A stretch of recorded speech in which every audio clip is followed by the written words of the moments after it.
Durant 4 longues années, la Première Guerre mondiale s'est éternisée dans les tranchées du front ouest. Mais à l'Est, on a assisté à une guerre tout à fait différente.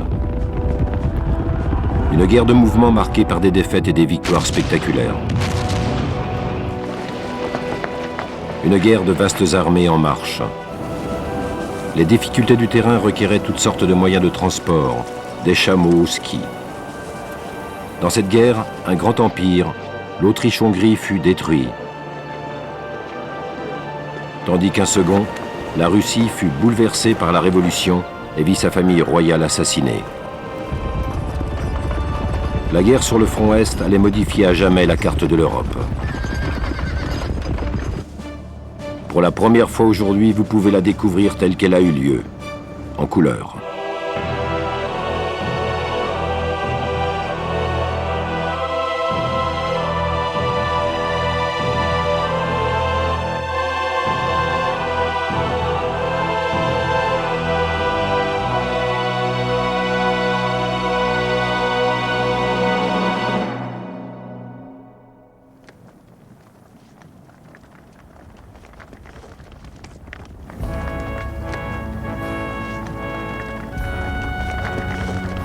En août 1914, 2 empereurs se pavanaient tels des pans sur la scène de l'Europe centrale. Le premier était le Kaiser Guillaume II d'Allemagne, dont les ambitions étaient à la hauteur de celles des classes dirigeantes de son pays. Le Kaiser était quelqu'un de très nerveux, souvent en proie à de violents accès de colère et qui vivait dans un monde imaginaire. Mais franchement, en 1914, c'était tout le pays qui vivait dans un monde imaginaire. À la tête de l'Autriche-Hongrie, le second empereur en question et par ailleurs l'allié de Guillaume II était François-Joseph. Extrêmement réactionnaire, cet autocrate présidait une cour rongée par les intrigues et la division. Sur le front Est, ces 2 empereurs des puissances d'Europe centrale étaient opposés à un troisième, le tsar Nicolas II de Russie.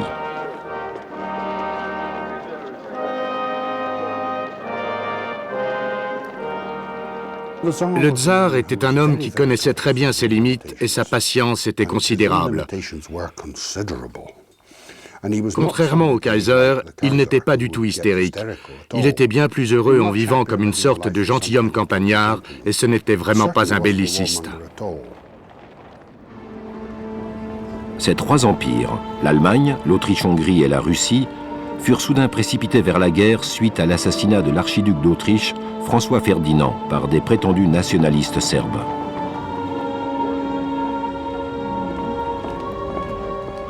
Quand la guerre éclata en août 1914, les attaques sur le front Est furent soudaines et brutales. Les troupes autrichiennes envahirent la Serbie.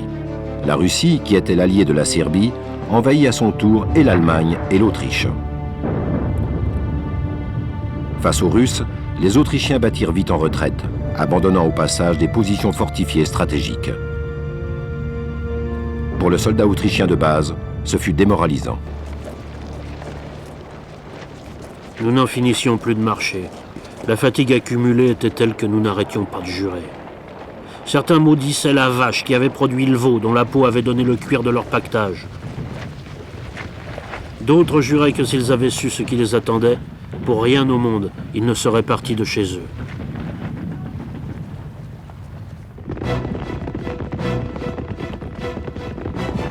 Alors que l'armée russe avait écrasé les Autrichiens, elle connut la déroute contre les Allemands. Fin août, lors de la bataille de Tannenberg, 50 000 Russes furent tués et 100 000 prisonniers. Un observateur britannique raconta. Je n'oublierai jamais l'image de ces milliers de Russes repoussés jusque dans ces 2 énormes lacs et les cris des hommes et des chevaux qui étaient en train de se noyer.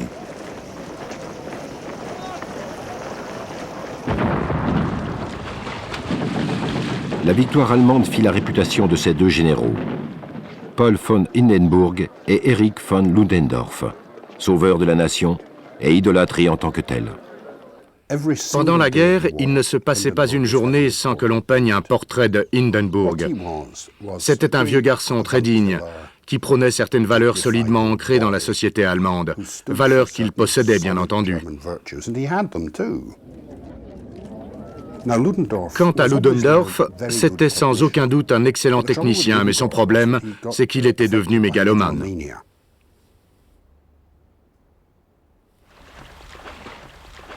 Après leur premier succès, Hindenburg et Ludendorff étaient persuadés que l'armée russe serait une cible facile. Ludendorff se mit alors à rêver d'un grand empire allemand qui s'étendrait aussi à l'Est. Mais les observateurs britanniques avaient remarqué la combativité exceptionnelle des Russes. Pris individuellement, le soldat russe est ce qui se fait de mieux au monde. Il supporte le froid, la faim et les privations sans jamais se plaindre.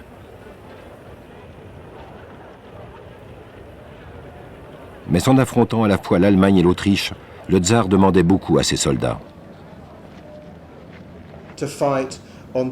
Combattre sur deux fronts importants serait un grand test pour l'armée russe, à cause des problèmes de logistique que cela impliquait.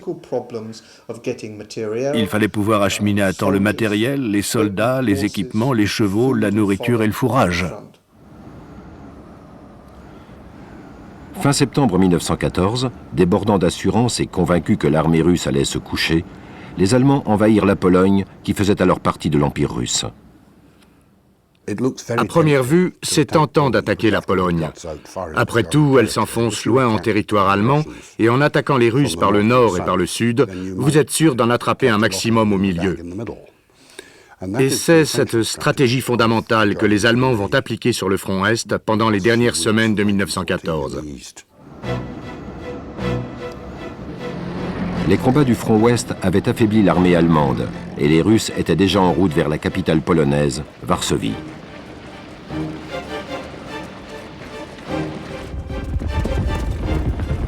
Hindenburg et Ludendorff ordonnèrent à leurs troupes de se précipiter jusqu'à la Vistule, fleuve qu'il leur fallait traverser pour atteindre la capitale polonaise. L'effort que devaient fournir les troupes lors de notre progression était énorme.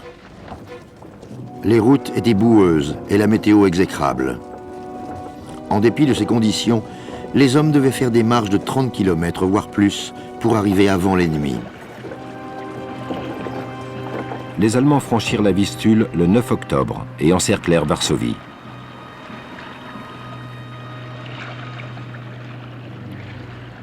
Une infirmière russe, Sophie Botcharski, assista au déroulement de la bataille.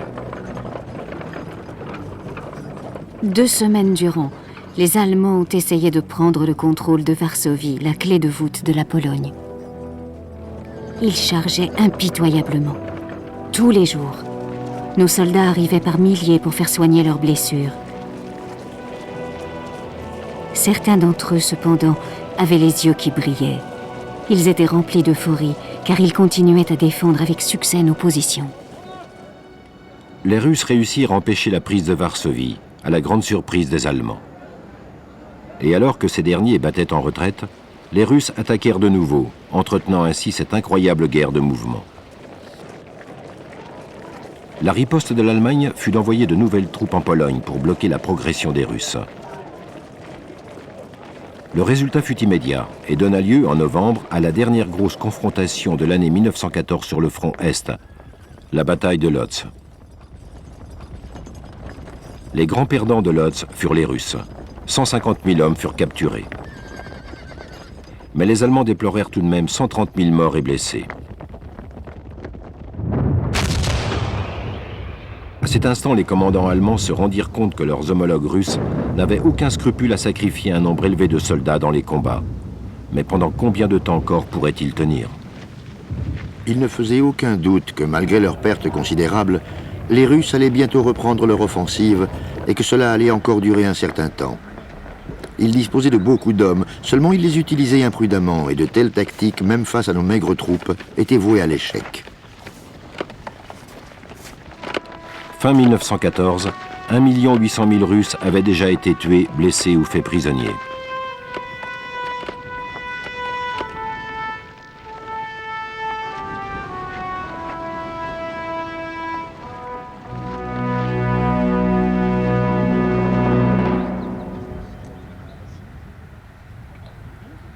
Au début de l'année 1915, le front ouest étant dans une impasse, le haut commandement allemand décida de tenter le tout pour le tout afin d'obtenir une victoire rapide à l'est. L'armée autrichienne devait soutenir l'offensive allemande en lançant une attaque contre les Russes dans les Carpates. Cette expédition tourna au cauchemar pour les soldats autrichiens qui se retrouvèrent aux prises avec le froid et la neige.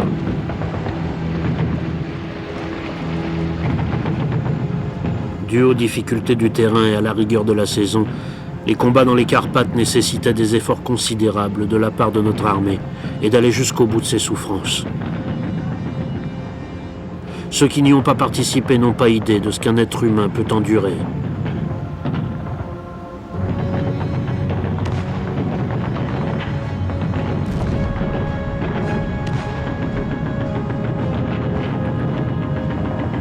Au bout de 2 semaines, l'offensive autrichienne avorta.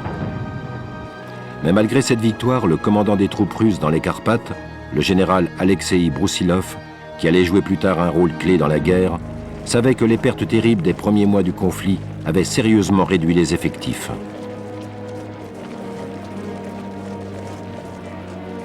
Les hommes qui arrivaient en renfort ne savaient en général rien faire d'autre que marcher au pas. Beaucoup d'entre eux n'étaient même pas capables de changer leur fusil. Quant à leur aptitude au tir, n'en parlons pas. Franchement, ce n'était pas ce que moi j'appelle des soldats. Maintes et maintes fois, j'ai demandé à mes hommes dans les tranchées pourquoi nous étions en guerre.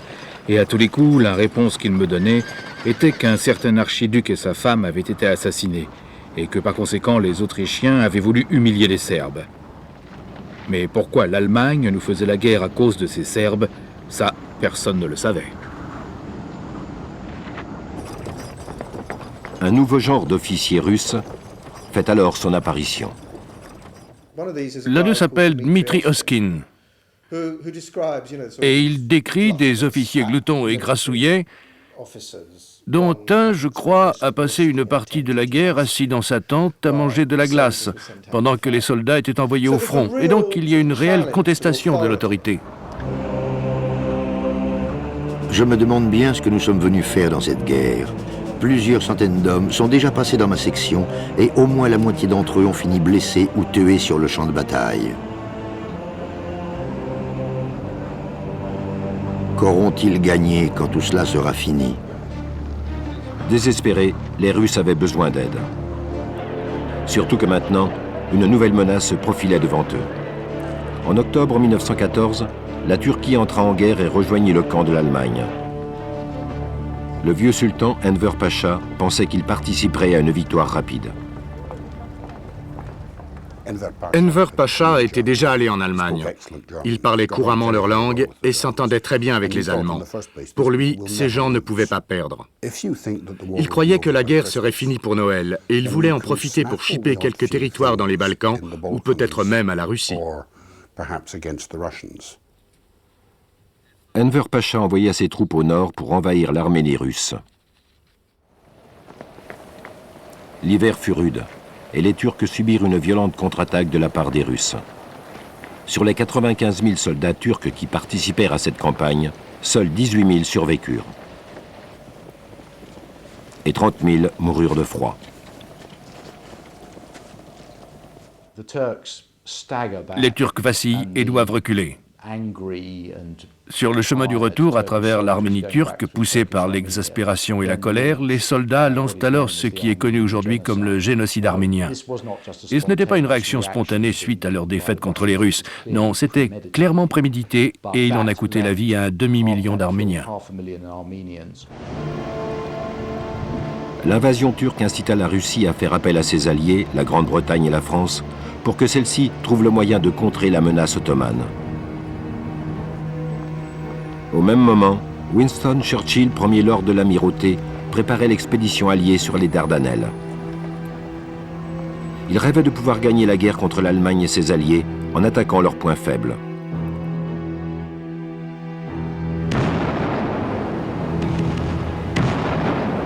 Le 25 avril, après une opération navale périlleuse, les soldats anglais, français, australiens et néo-zélandais débarquèrent sur les plages de Gallipoli. La campagne au sol fut rapidement stoppée et dégénéra en bain de sang.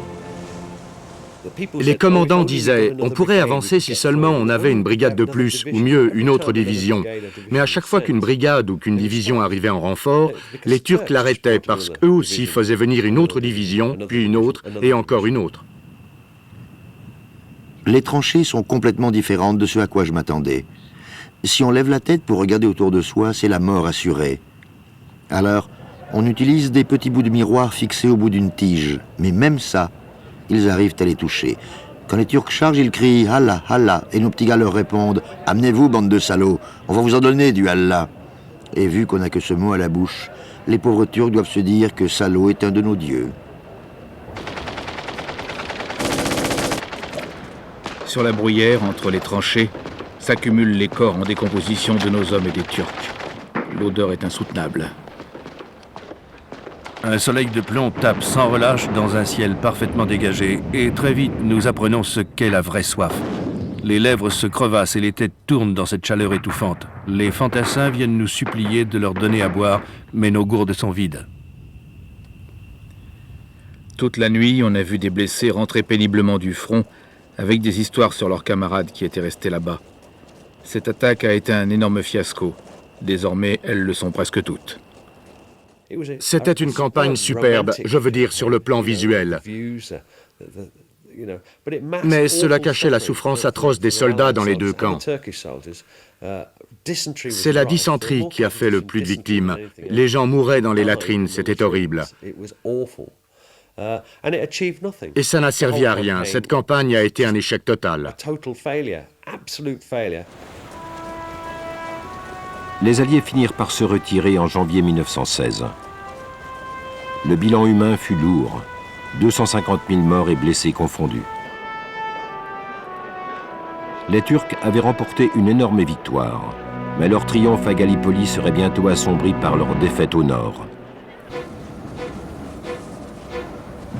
Au début de l'année 1916, les troupes russes passèrent par le Caucase pour attaquer l'Arménie turque. Ils prirent le contrôle de plusieurs forteresses stratégiques, si bien que la Turquie ne pourrait plus jamais menacer la Russie. D'autant plus qu'entre-temps, il s'était produit un événement favorable aux Russes et à leurs alliés français et britanniques. En mars 1915, l'Italie entra en guerre aux côtés des Alliés, alléchée par la possibilité de ravir des territoires à l'Autriche-Hongrie, en particulier la région montagneuse du Tyrol.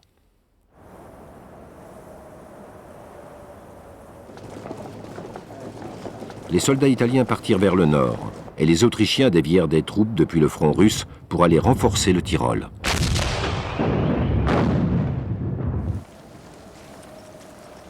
C'est ainsi qu'eurent lieu les premiers combats à ski. Les affrontements sur le front italien étaient particulièrement durs, parce que les Autrichiens avaient des positions partout dans les montagnes. Et donc, non seulement le front ouest était ce qu'il y avait de pire en termes d'artillerie lourde, mais il fallait aussi ajouter le problème de ce terrain accidenté. Ces combats firent partie des plus éprouvants de toute la Première Guerre mondiale.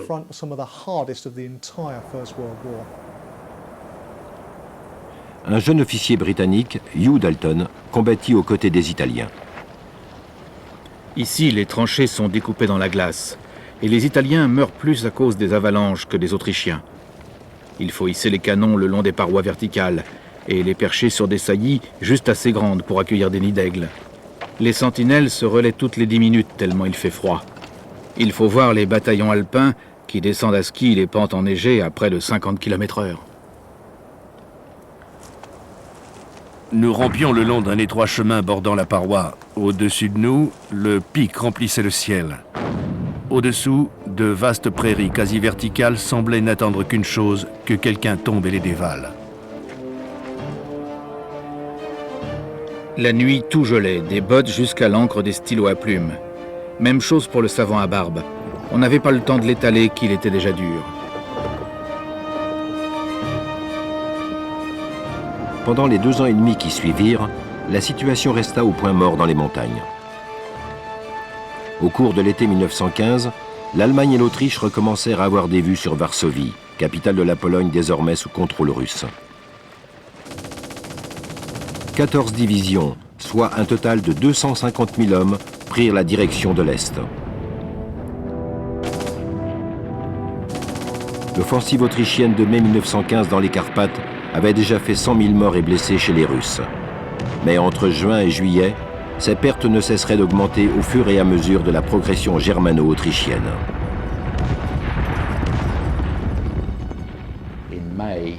En mai, les Russes perdirent 400 000 hommes, morts, blessés et prisonniers confondus. Et en juin 1915, le total de leurs pertes depuis le début de la guerre s'élevait à 3,8 millions.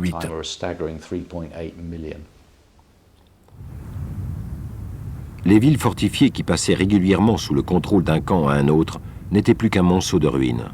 Les habitants de Varsovie attendaient que l'on décide de leur sort. Varsovie est condamnée.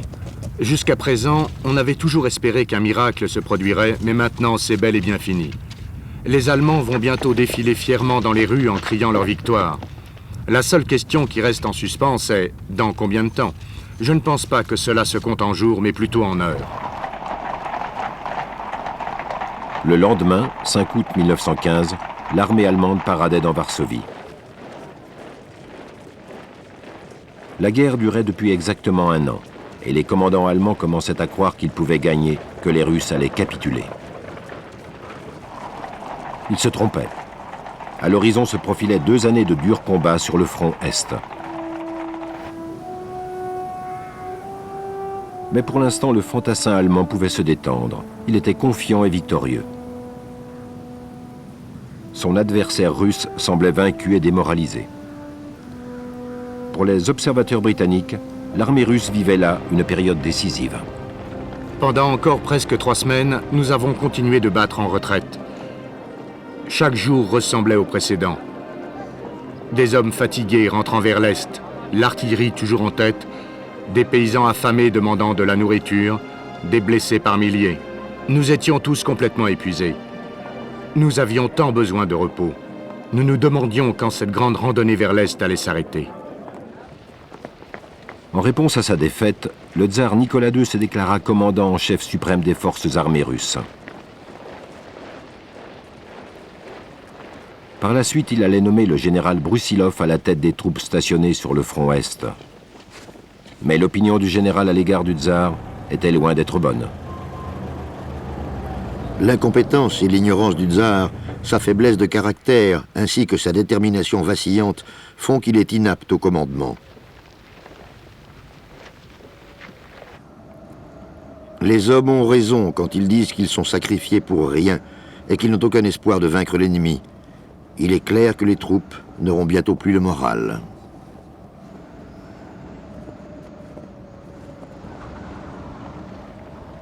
Cependant, les soldats russes se montrèrent extraordinairement résistants. Début 1916, Britanniques et Français préparèrent une offensive commune sur le front ouest, prévue pour l'été. Les Russes devaient jouer un rôle vital dans ce plan, en attaquant l'Allemagne et l'Autriche par l'Est, afin d'affaiblir leurs réserves.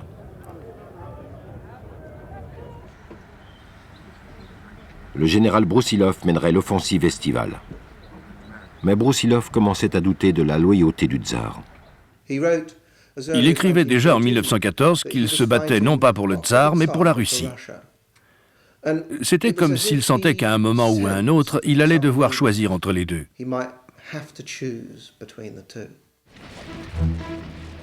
Brusilov prépara soigneusement son attaque contre les Allemands et les Autrichiens sur un front de 300 km. Son but était de les prendre par surprise grâce à des tirs de barrage courts et précis. Sa première cible serait les Autrichiens, ceux-ci étant plus faibles. Le 4 juin 1916, les troupes de Brusilov lancèrent l'offensive. Et après quelques jours seulement, ils jubilaient déjà. Tout ce que je dirais, c'est que le 6 juin à midi, nous avions capturé 900 officiers, plus de 40 000 hommes, et confisqué 77 canons, 134 mitrailleuses et 49 mortiers de tranchée. Le 9 juin, nous avions pris 1240 officiers, plus de 71 000 hommes, 94 canons, 167 mitrailleuses et une vaste quantité de matériel divers.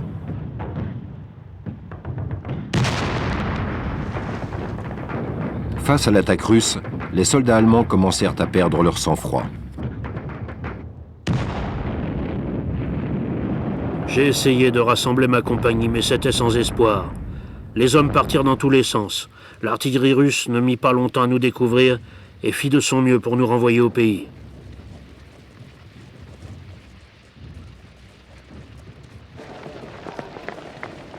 Sur les routes et les champs détrempés circulaient d'innombrables convois de prisonniers autrichiens en uniforme bleu, généralement escortés par un seul soldat russe.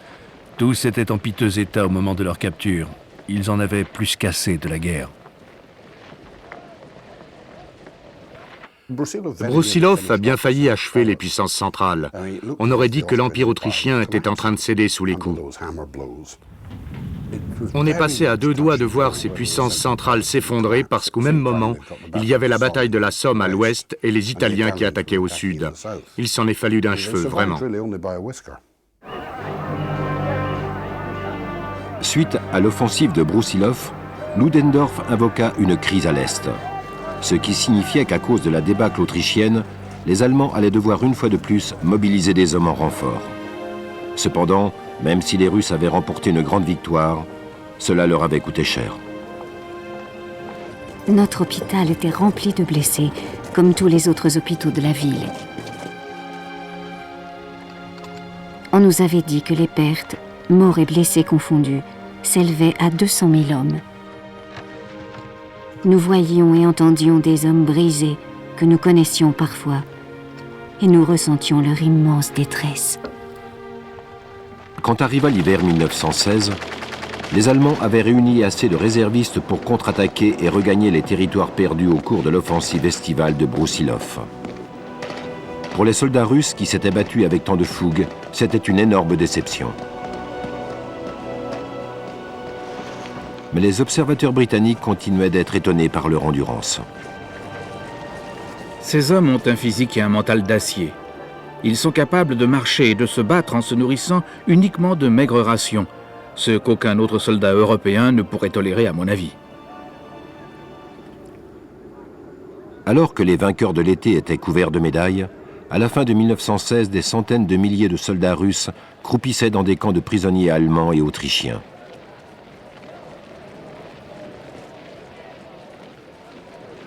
Pour ceux qui étaient restés au front, il n'était plus question de victoire, mais de retraite. Brusilov en personne commença à perdre ses illusions. Mais pas envers ses hommes, envers le pouvoir en place. Je dirais seulement ceci. En 1916, mes hommes avaient accompli des merveilles de bravoure en faisant leur devoir et en se dévouant sans réserve à la Russie. Et maintenant, ils voyaient tous leurs faits d'armes réduits à néant parce qu'ils considéraient comme un manque d'intelligence et de décision de la part du commandement suprême.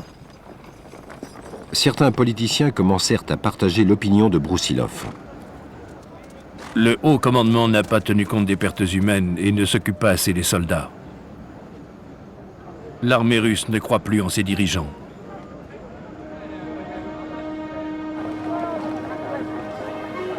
Le désespoir des soldats ne tarda pas à s'étendre à la population civile. De toutes parts nous parvenait le mécontentement d'un peuple lassé de la guerre, désillusionné, perdu dans ce qui semblait être une suite ininterrompue d'erreurs. La nourriture se faisait de plus en plus rare. Les queues devant les boulangeries se prolongeaient loin dans les rues. On racontait partout que les grossistes et les commerçants faisaient d'énormes bénéfices au détriment du peuple. On chuchotait que l'impératrice trafiquait avec les Allemands. Même l'empereur n'inspirait plus la crainte et le respect.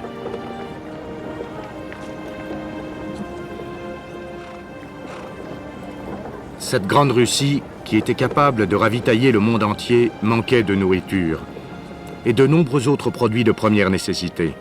Tout devenait rare dans ce pays. La nourriture, les vêtements, les chaussures, le pétrole, la paraffine. Nous connaîtrons bientôt la famine. Je te conseille vivement d'acheter 5 kilos de pain et de le cacher. Dans les faubourgs de Petrograd, on commence à voir des femmes très bien habillées en train de mendier dans la rue. Il fait très froid. Les gens n'ont plus rien à faire brûler dans leur chaudière. Les conditions de vie sont devenues infernales.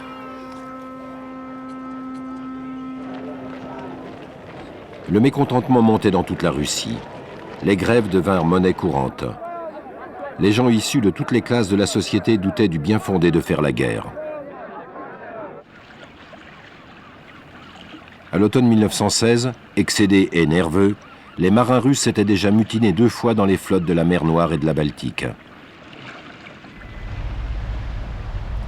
Le tsar et sa famille étaient isolés.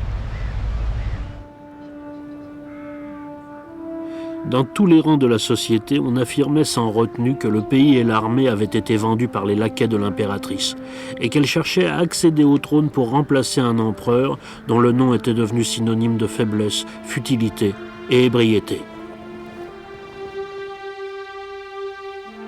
Les rumeurs allaient bon train. On racontait que l'impératrice se mêlait des affaires de l'État sous l'influence de son amant secret, le sinistre gourou Raspoutine. Partout, la diffamation prenait de l'ampleur. Rien n'était trop vil ou trop méchant pour ne pas être insinué. Les soi-disant puissances occultes derrière le trône, l'influence allemande sur la cour, la suspicion d'une paix conclue en secret qui ne serait que trahison, le pouvoir de Raspoutine, des histoires infâmes au sujet de l'impératrice. Fin 1916, on a essayé de redorer l'image de la princesse en la montrant jouer les infirmières dans le palais d'hiver. Mais ce dont son entourage ne se rendait pas compte, c'était que l'image des infirmières avait changé, car tout un stock d'uniformes était tombé aux mains des prostituées de Petrograd. Ils ne réalisaient pas que les photos qu'ils publiaient de l'impératrice habillée en aide-soignante auraient précisément l'effet inverse de celui escompté. Et donc le fait qu'elle soit là habillée en infirmière ne faisait que renforcer toutes ces rumeurs sur ses jeux sexuels avec Raspoutine. Le tsar répondit à cette menace de révolution par la répression.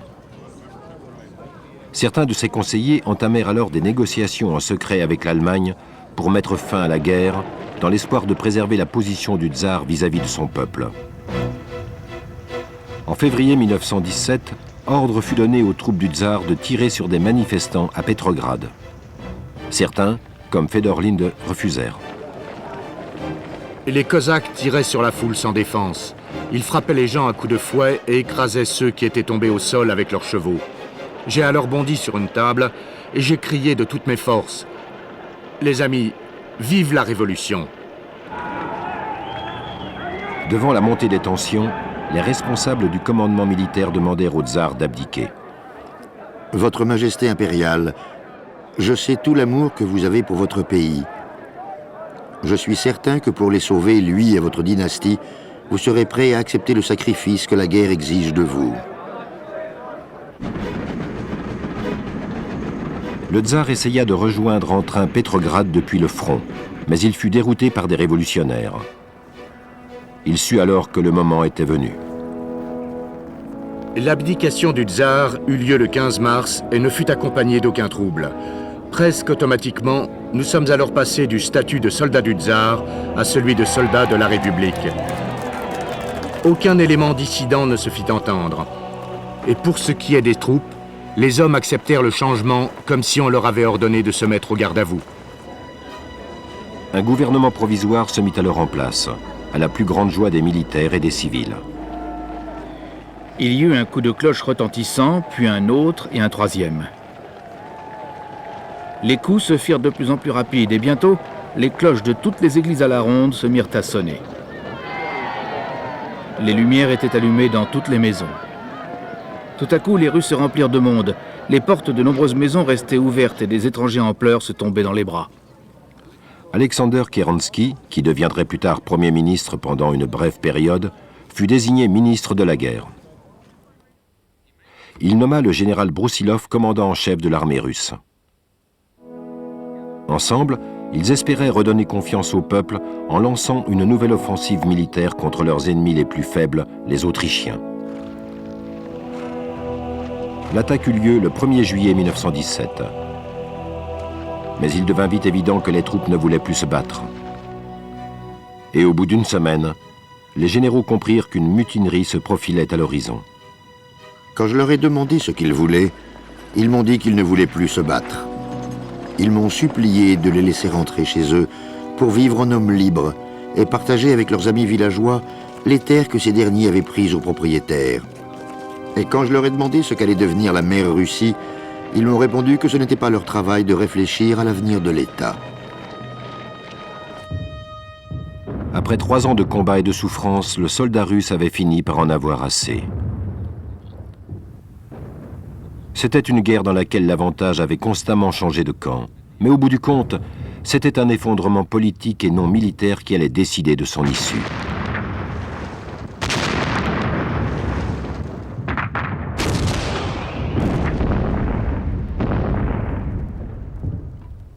En septembre 1917, au cours de ce qui serait leur dernière offensive, les Allemands prirent le contrôle de Riga, le deuxième plus grand port russe de la Baltique.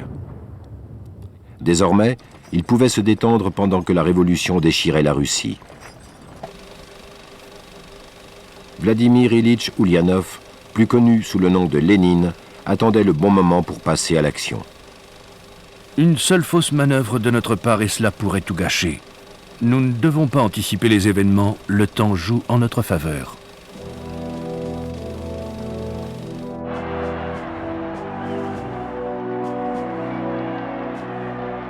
Le but de Lénine était la révolution bolchevique. Mais c'est son slogan « de la paix à tout prix » qui commença à lui attirer le soutien du peuple.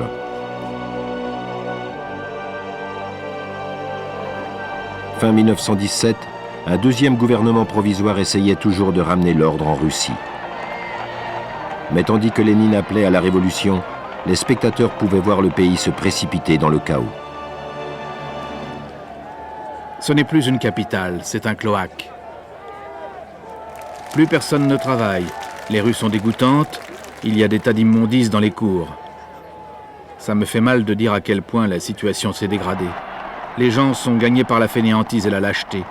J'ai l'impression qu'aujourd'hui, tous ces bas instincts contre lesquels je me suis battu tout au long de ma vie sont en train de détruire la Russie.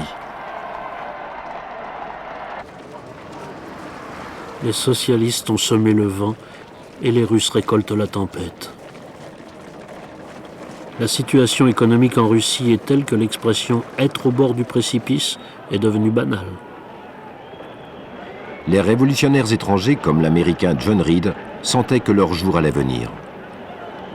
D'un côté, il y avait la presse monarchiste qui incitait à la répression sanglante et de l'autre, l'imposante voix de Lénine qui criait « Insurgez-vous ». On ne pouvait plus attendre. Chaque jour, le gouvernement semblait encore plus impuissant. La nuit, des travailleurs armés patrouillaient dans les rues, luttant contre les maraudeurs et réquisitionnant toutes les armes qu'ils trouvaient. En novembre 1917, la révolution, qui serait plus tard glorifiée dans les films russes, était imminente.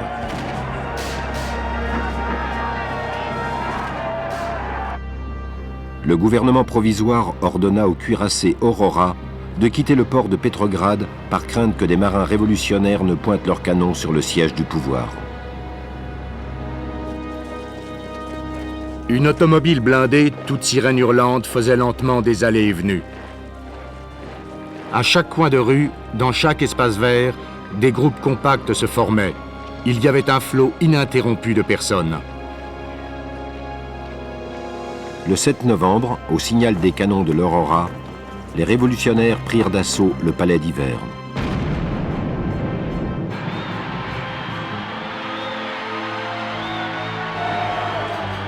Le jour se leva sur une ville en plein état d'excitation et de confusion. Une nation entière se soulevait dans un long sifflement tel la houle durant une tempête. En quelques jours, la révolution gagna Moscou. Des comités de soldats russes commencèrent à faire des ouvertures de paix à l'Allemagne.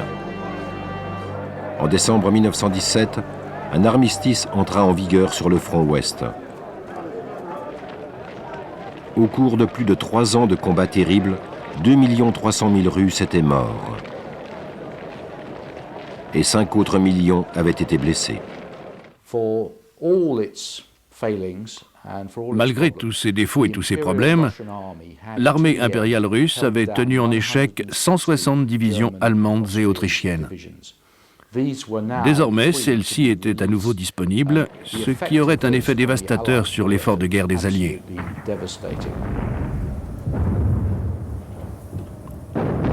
L'Italie fut le premier pays allié à subir les conséquences de l'effondrement de la Russie. À la fin octobre, les troupes autrichiennes et allemandes frappèrent dans les montagnes du nord-est de l'Italie.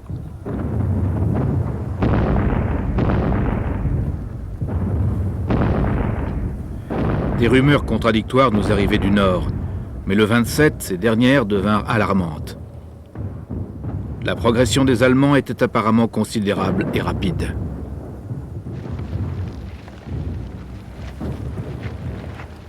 La tentative italienne de conquérir des territoires autrichiens avait mal tourné. Les Allemands et les Autrichiens capturèrent 275 000 soldats italiens. Parmi ceux qui s'en étaient sortis, beaucoup se demandaient pourquoi ils continuaient à se battre. Nos hommes avançaient avec obstination. Certains étaient perplexes, d'autres fatigués mais joyeux, et d'autres encore avaient des visages à la fois dénués de toute expression et remplis d'incompréhension. Cependant, dans le regard de certains, j'arrivais à déceler la conscience de l'immense tragédie dans laquelle nous nous trouvions. Les Italiens finirent par stopper la progression des Allemands à seulement 25 km de Venise. Les troupes françaises et britanniques durent être envoyées en renfort. Fin 1917, l'horizon était bouché de tous les côtés pour les Alliés. En revanche, le commandant en chef allemand, le général Ludendorff, était plus confiant que jamais. Dû à l'effondrement de la Russie, la situation militaire nous était bien plus favorable que nous l'avions espéré quand arriva le nouvel an 1918. Nous n'avions jamais été aussi forts sur le plan numérique en comparaison avec nos ennemis. Il n'y avait plus qu'un seul espoir pour les Alliés, l'Amérique. Le 6 avril 1917, le président des États-Unis, Woodrow Wilson, déclara la guerre à l'Allemagne. Les Britanniques accueillirent leurs nouveaux alliés en héros. J'ai toujours rêvé de voir un jour ces deux nations anglophones s'unir dans une grande cause, et aujourd'hui mon rêve se réalise. Le peuple anglo-saxon doit sauver la civilisation.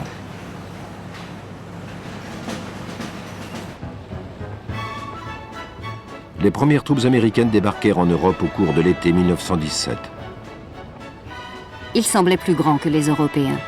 Droites, leurs longues silhouettes contrastaient vivement avec celles des recrues de petite taille qu'on avait l'habitude de voir dans le coin. On aurait cru des soldats britanniques tout droit descendus du paradis. Je me posais la question, est-ce qu'un autre régiment de notre armée en déclin avait encore été décimé? Puis soudain, j'entendis quelqu'un s'exclamer. « Regardez, voilà les Américains !» Au début, les soldats américains étaient surnommés Sammy. Plus tard, on est devenus les Bulldogs. L'origine de Sammy est toujours restée un mystère pour nous. En revanche, pour Bulldog, c'était plus évident. On nous appelait comme ça à cause de nos plaques militaires qu'on portait en collier, de nos tentes à 2 places, pas plus grandes qu'une niche, et aussi parce qu'on grognait en mangeant et qu'on essayait de séduire toutes les filles qu'on croisait. Pour bon nombre de ces Américains, leur apprentissage sur le front ouest commença par le choc des cultures. L'un d'eux fit une liste de ces bêtes noires. Nos officiers sont en tête de liste parce qu'ils ne font jamais rien de bien pour nous. Ils sont grincheux, arrogants et inconscients. En deuxième position, on a la météo. En 3, les mulets. En 4, nos uniformes qui prennent l'eau. Nos pieds sont constamment mouillés. Les poux arrivent en 5e position. L'espèce de hachis parmentier en conserve qu'on nous sert se classe 6e. Numéro 7, le mal du pays. Nous n'étions jamais partis loin de chez nous pour la plupart, et nous avons tellement besoin d'affection féminine, c'est horrible. Les Allemands arrêtent cette liste, car sans eux, nous pourrions rentrer à la maison. Le commandant en chef du corps expéditionnaire américain, le général John Pershing, devait maintenant former au combat ses recrues inexpérimentées. La guerre mondiale faisait intervenir une quantité importante de troupes. C'était une chose d'appeler 1 ou 2 millions d'hommes sous les drapeaux, mais c'en était carrément une autre de faire d'eux une armée organisée et chevronnée, capable de se débrouiller seule dans les combats qui l'opposeraient aux troupes les mieux entraînées d'Europe, ayant plus de 3 ans d'expérience à leur actif. Quand les Américains ont commencé à se battre, ils faisaient penser aux Britanniques pendant l'offensive de la Somme en 1916. Ils étaient très enthousiastes, leur moral était bon, mais ils avaient encore beaucoup de choses à apprendre. Et ils les assimilèrent très vite, si je puis dire, au cours de batailles très sanglantes. La première bataille impliquant des Américains eut lieu en juin 1917. Je me souviens des premiers Américains morts qui me sont apparus dans les premières lueurs du jour. Depuis longtemps, hélas, même la vue de nos propres morts me laissait indifférent. Toutefois, ceux-ci m'ont ému. Ils avaient l'air novices et élégants à la fois, avec leurs longues jambières. Ils symbolisaient aussi le dernier espoir des Alliés.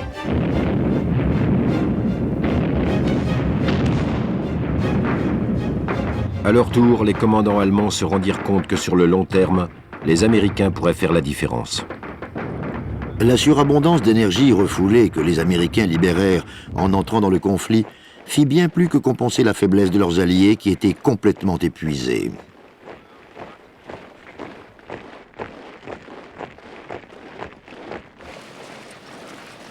Avec la menace américaine qui se précisait de jour en jour, Ludendorff commença à penser que l'Allemagne allait devoir faire un pari risqué pour en finir rapidement avec la guerre.